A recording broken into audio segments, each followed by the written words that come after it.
അതെ, ഒന്ന് ചിരിക്കോ? ഐഷ്, എന്താണ്, ഒന്ന് ചിരിക്കണോ? ആ അതന്നെ, അതിനും കൂലിണ്ടടാ. നമ്മളെ ഉപയോഗിക്കുകയും ജോജി ചേട്ടനൊക്കെ അർഹതപ്പെട്ടവരെ കണ്ടെത്തി വെറുതെ പൈസ ഇങ്ങനെ കൊടുക്കുമ്പോ, അല്ലെങ്കിൽ യൂസുഫ് അലി സാറിനെ പോലുള്ള വലിയ ആൾക്കാര് പാവപ്പെട്ട ഒരുപാട് പേരെ സഹായിക്കുമ്പോ ഞമ്മക്കും തോന്നാറില്ലേ, നമ്മളതിലുണ്ടായിരുന്നെങ്കിൽ ഞമ്മക്കും കൊടുക്കായിരുന്നു എന്നുള്ളൊരു തോന്നല്. അറിയാതാണെങ്കിലും നമ്മളെ മനസ്സിലേക്ക് അങ്ങനെ ഒരു ചിന്ത വരാറുണ്ട് അല്ലേ? എന്നാ അതിലേറെ മനോഹരമായ ഒന്ന് ഞമ്മക്കും കൊടുക്കാൻ പറ്റും. അതാണ് നമ്മുടെ പുഞ്ചിരി. പുഞ്ചിരി പോലും സ്വതക്കയാണെന്ന് റസൂൽ തങ്ങൾ നമ്മളെ പഠിപ്പിച്ചിട്ടുണ്ടല്ലോ.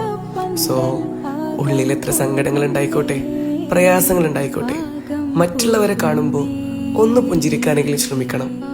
അതുകൊണ്ട് നമുക്കൊന്നും നഷ്ടപ്പെടാനില്ല, പക്ഷേ ചിലതെല്ലാം നേടിയെടുക്കാനുണ്ട്. സോ നമ്മുടെ മുഖം എപ്പോഴും ഒരു പുഞ്ചിരി നിറഞ്ഞതാകട്ടെ. അത് മാത്രല്ല കേട്ടോ, നിങ്ങൾ ചിരിക്കുമ്പോൾ നിങ്ങളെ കാണാൻ പ്രത്യേകം മൊഞ്ചാണ്. ആന്ന് സത്യം, ഒന്ന് ചിരിച്ച.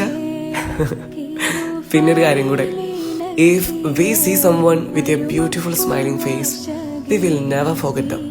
So keep